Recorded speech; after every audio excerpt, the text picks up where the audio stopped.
Ikipe ya APR FC yanze kurekura myugariro wayo Nigena Clement wasinye ari HILAL ikagaragaza ko ikimukeneye kandi nta gihe gihari cyo gushaka umusimbura we. Kuwa kane tariki 29 Mutarama 2026 nibwo umutoza mukuru wa Al Hilal Laurent yemeje ko bamaze gusinyisha uyu myugariro wakiniraga APR FC. Nubwo yatangaje bari ko ubuyobozi bwa APR FC bugaragaza ko butaramutanga kuko nta gihe gihagije bwabonye cyo kwiga ku busabe bwa Al Hilal. Ubuyobozi bw'ikipe y'ingabo z'igihugu bwasanze kandi butabona umusimbura uri ku rwego nk'urwe ndetse ari umwe mu batekerezwaho mu gihe iyi kipe izaba ikina amarushanwa mpuzamahanga yereka kumurekura. Iyi kipe y'ingabo z'igihugu yanateguye amasezerano mashya agomba kongera mu gihe yagumana na APR FC iri gushaka hasi hejuru igikombe cya shampiyona y'u Rwanda ihanganiye n'amakipe harimo Al Hilal. Nigena uri mu bakinnyi bahembwa gatubutse mu Rwanda numwe mu bakinnyi bagenderwaho mu ikipe ya APR FC ndetse akaba ahamagarwa no mu ikipe y'igihugu Amavubi nyuma yo kongera amasezerano y'imyaka 2 muri Kamena 2024 muri APR FC yari asigajemo amezi 5 gusa imyishyura ibihumbi 3500 by'idolari. Bivuga ko Al Hilal yifuza kumutanga ibihumbi 120 by'idolari ku masezerano y'imyaka 3 n'igice ikajya imuhemba ibihumbi 6 by'idolari buri kwezi. Twerekeje muri AS Kigali. Usengimana Faustin yerekeje muri AS Kigali. AS Kigali iri kwitegura imikino yo kwishyura ya shampiyona y'u Rwanda isabwa imbaraga nyinshi ngo ive mu makipe ari mu manga. Yasinyishije myugariro Usengimana Faustin utari ufite ikipe akinira. Kuri wa gatanu tariki 30 Mutarama 2026 nibwo ikipe y'umujyi wa Kigali yatangaje abakinnyi bashya yongereyemo mbere yuko isubukura shampiyona. Mbere yo gukina iyi mikino AS Kigali yakinnye umukino wa kimwe cya kabiri cy'igikombe cy'intwari inyagirwa kuri Paris Stadium na APR FC ibitego 3 ku busa byatumye ibona icyuho mu bwugarizo bwayo. Mu gushaka ibisubizo yasinyishije Usengimana Faustin wari umaze igihe nta kipe afite nyuma yo kuva muri Masafi Ali Wasati Baghdad mu cyiciro cya kabiri cyo muri Iraq. Mu yandi makipe y'umyugariro mpuzamahanga yakiniye yo hanze y'u Rwanda harimo Ali Kasmi, Boridkoni, Katanisi. Mu gihe mu Rwanda yakiniye Ayo Sport, APR FC, Police FC aherukamo muri 2022.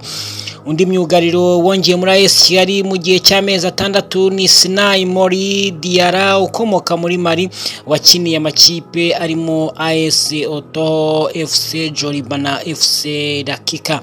Abakinnyi biyongereye kuri Adama Bagayogo, Tensere Mosengo, Kikina, Jedeo Mboga Bivula.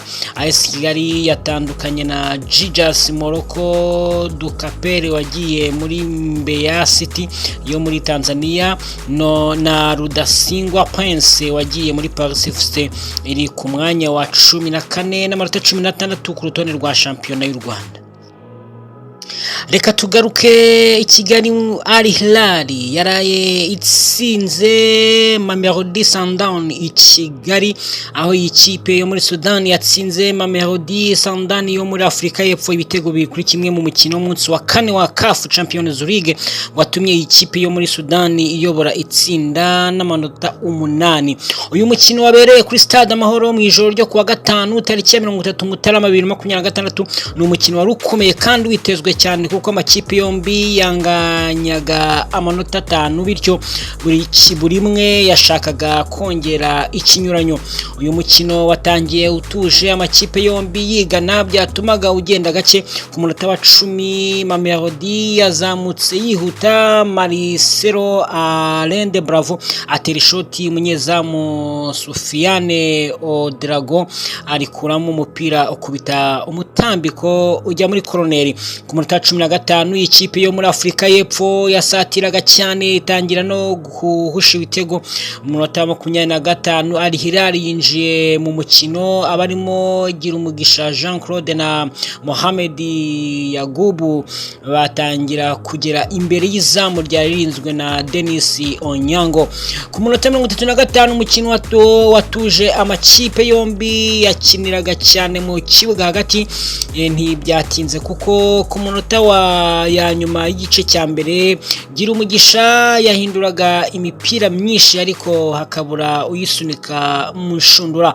Ku munota 45 Ebuera Steven yatanze umupira mwiza Obegrazi Taha akorerwa ikosa n'umunyezamu Onyango umusifuzi atanga penalty.